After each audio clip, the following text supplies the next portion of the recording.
Students, मैं आपकी अध्यापिका किरण यादव और आज हम पढ़ेंगे कक्षा 7 हिंदी विषय की पूरक पुस्तक बाल महाभारत का 8वां पाठ द्रोणाचार्य। बच्चों, जैसा कि जानते हो कि जो बाल महाभारत की कहानी है वो बहुत रोचक कहानी है और इसमें बहुत सारे मुख्य किरदार हैं। तो इन्हीं मुख्य किरदारों में खड़े हैं द्रोणाचार्य जी। द्रोणाचार्य वो हैं जो कौरवों और पांडवों को अस्त्र शिक्षा प्रदान करते हैं, उनको पूरी धनुर्विद्या शिक्षा सिखाते हैं। तो आज हम द्रोणाचार्य के बारे में ही चर्चा करेंगे। द्रोणाचार्य जी हैं महर्षि भारद्वाज के पुत्र हैं और ये महर्षि भारद्वाज के आश्रम में रहकर ही शिक्षा प्राप्त कर रहे हैं। साथ ही द्रुपद जो पांचाल नरेश के पुत्र हैं वो भी आचार्य द्रोण के साथ रहकर भारद्वाज आश्रम में शिक्षा प्राप्त कर रहे हैं। आचार्य द्रोण और द्रुपद की दोनों में गहरी दोस्ती है और इस बात गहरी दोस्ती का अंदाजा इस बात से लगाया जाता है कि द्रुपद ने लड़कपन में कभी उत्साह में आकर द्रोणाचार्य से कहा था कि जब मैं पांचाल नरेश बनूंगा तो अपना आधा राज्य तुम्हें सौंप दूंगा। धीरे धीरे समय बीतता जाता है। आचार्य द्रोण की शादी कृपाचार्य की बहन कृपि से होती है और उनको एक सुंदर पुत्र रत्न की प्राप्ति होती है जिसका नाम होता है अश्वत्थामा। यानी कि आचार्य द्रोण और कृपि का पुत्र होता है अश्वत्थामा। वो अपने पुत्र और पत्नी से अथाह प्रेम करते हैं। क्योंकि वो आर्थिक तंगी से परेशान हैं, गरीब हैं, तो सोचते हैं कि उन्हें अब कुछ धन प्राप्त किया जाए और अपनी पत्नी और पुत्र को सुख दिया जाए। तो उनको सुनने में आता है कि जो परशुराम हैं वो अपनी सारी धन संपत्ति, अपना सारा राज्य गरीब ब्राह्मणों में वितरित कर रहे हैं। ऐसा सुनकर वो जल्दी से परशुराम जी के पास जाते हैं। तो परशुराम जी उनको देखकर कहते हैं कि हे ब्राह्मण, आपने आने में विलंब कर दिया। मैंने अपना सारा धन जो संपत्ति है वो सारी ब्राह्मणों में बांट दी है।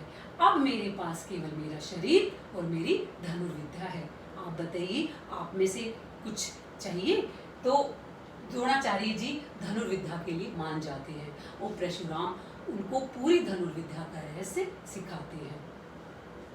फिर कुछ समय के पश्चात जो पांचाल नरेश हैं उनका निधन हो जाता है और द्रुपद पांचाल नरेश बन जाते हैं।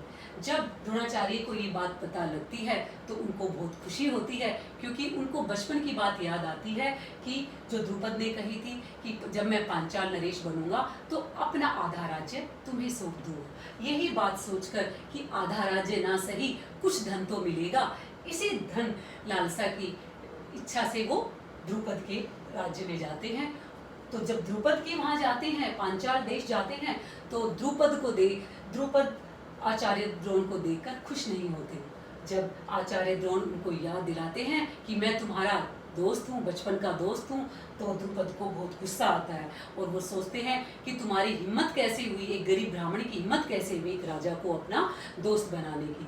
और वो ऐश्वर्य के मद में चूर आचार्य द्रोण का अपमान करते हैं और कहते हैं कि एक राजा की गरीब ब्राह्मण के साथ कभी दोस्ती हो सकती है, या एक अमीर का गरीब के साथ, या मूर्ख ज्ञानी के साथ, या कायर का वीर के साथ कभी संबंध बन सकता है? इनमें कभी दोस्ती हो सकती है?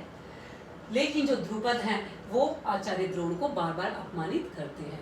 आचार्य द्रोण अपने आप को बहुत अपमानित महसूस कर वहां से आते हैं और कहते हैं कि इतनी सत्ता के नशे में चूर तुम्हें ये शोभा नहीं देता, और वहां से चुपचाप चले आते हैं। लेकिन मन ही मन द्रुपद से प्रतिशोध की भावना रखते हैं कि एक ना एक दिन मैं आचार्य द्रोण सोचते हैं कि द्रुपद से मैं अपनी इस बेइज्जती का बदला जरूर लूंगा। और वो आकर अपनी पत्नी यानी कृपि की, जो कृपि है उनकी पत्नी, वो अब कृपि की भाई जो कृपाचार्य जी हैं उनके पास आकर रहने लग जाते हैं।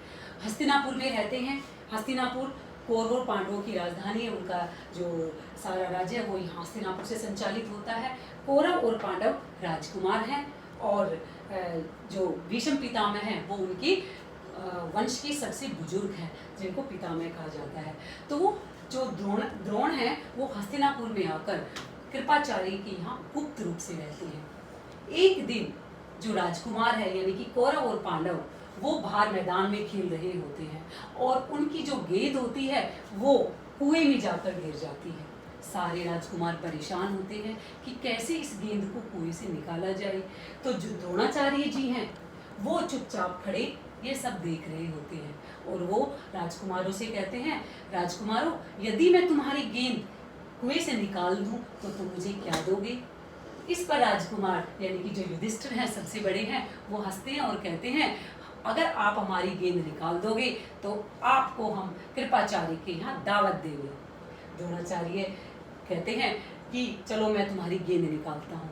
और वो एक सीख लेते हैं और कुएं के अंदर जो गेंद पड़ी है उसके अंदर वो सीख लगाते हैं और सही सीख गेंद पर जाकर लगती है।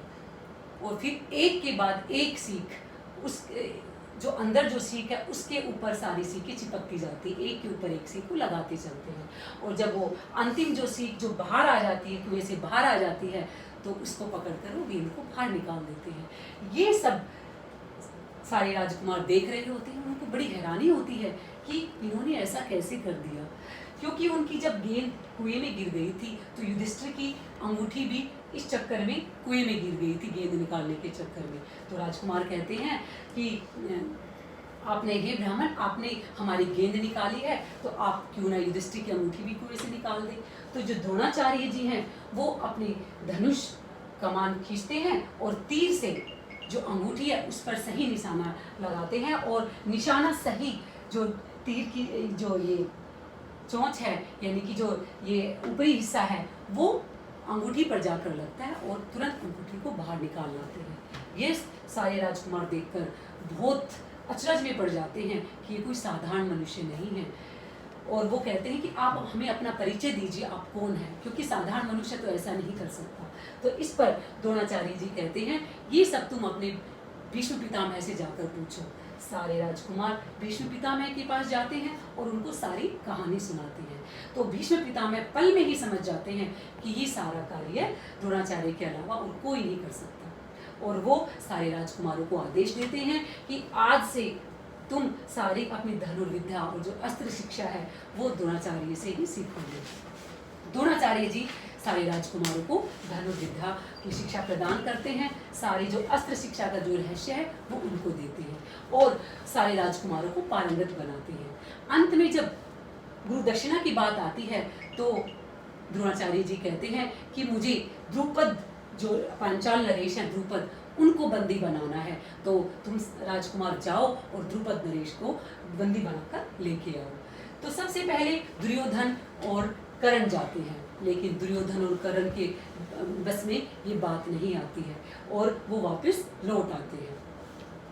इसके बाद अर्जुन जाते हैं और वो द्रुपद को बंदी बनाकर ले आते हैं। जब द्रुपद उनके सामने आता है, आचार्य द्रोण के सामने आता है, तो आचार्य द्रोणाचार्य को बड़ी तसल्ली होती है और कहते हैं कि जब तुम सत्ता के नशे में चूर थे और तुमने मुझे अपना दोस्त मानने से इनकार कर दिया था और तुमने कहा था कि ये गरीब की राजा के साथ दोस्ती नहीं हो सकती, और अब जबकि मैंने तुम्हें बंदी बना लिया है तो तुम राजा नहीं रही, तुम्हारी सारी संपत्ति, सारा राज्य मेरा है, तो अब मैं तुम्हारे बराबर का हूँ, यानी कि अब तुम मेरे अधीन हो। इस पर जो द्रुपद है वो बहुत लज्जित महसूस करते हैं, लेकिन फिर द्रोणाचार्य जी कहते हैं कि मैं तुम्हारे जैसा कार्य नहीं करूँगा, मैं अब भी तुमसे दोस्ती रखना चाहता हूँ और तुम्हें तुम्हारा आधा राज्य तुम्हें देना चाहता हूँ।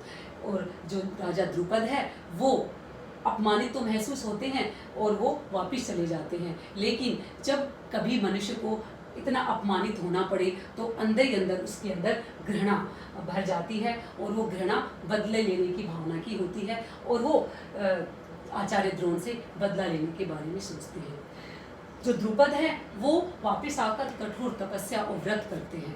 व्रत इसलिए करते हैं, तपस्या इसलिए करते हैं कि ये जो आचार्य द्रोण हैं इनको हराने के लिए उनको एक पुत्र रत्न की इच्छा होती है और वो कठोर तप और व्रत के जरिए इसकी कामना करते हैं। बहुत व्रत और तपस्या करने पर उन्हें एक पुत्र रत्न की प्राप्ति होती है और जो द्रुपद का पुत्र होता है वो दृष्टद्युम्न होता है और एक पुत्री की भी प्राप्ति होती है जिसका नाम द्रौपदी होता है। और वो ये चाहते हैं कि मैं इसलिए पुत्री की कामना करता हूँ कि आगे जाकर वो द्रोणाचार्य का संहार करे, यानी कि द्रोणाचार्य को मारे। और जो पुत्री द्रौपदी होती है वो ये चाहते हैं कि जो द्रौपदी है उससे द्रौपदी का ब्याह अर्जुन के साथ हो और उनकी जो द्रुपद की कामना पूरी होती है। धृष्टद्युम्न और द्रौपदी पुत्र और पुत्री के रूप में उनको प्राप्त होते हैं और द्रौपदी आगे जाकर पांचाली बनती है, यानी कि जो पांडव है उनकी पत्नी बनती है। और जो धृष्टद्युम्न वही हैं जो महाभारत के रण क्षेत्र में द्रोणाचार्य के संहार का कारण बनते हैं, यानी कि द्रोणाचार्य का वध धृष्टद्युम्न के द्वारा होता है। तो बच्चों, आज का ये पाठ हमारा द्रोणाचार्य था। आशा करती हूँ कि आपको अच्छे से समझ आया होगा। तो आप इस पाठ को समझिए और अपनी बुक में से पढ़िए। आगे हम फिर दूसरी वीडियो लेकर हाजिर होंगे। तब तक के लिए नमस्कार।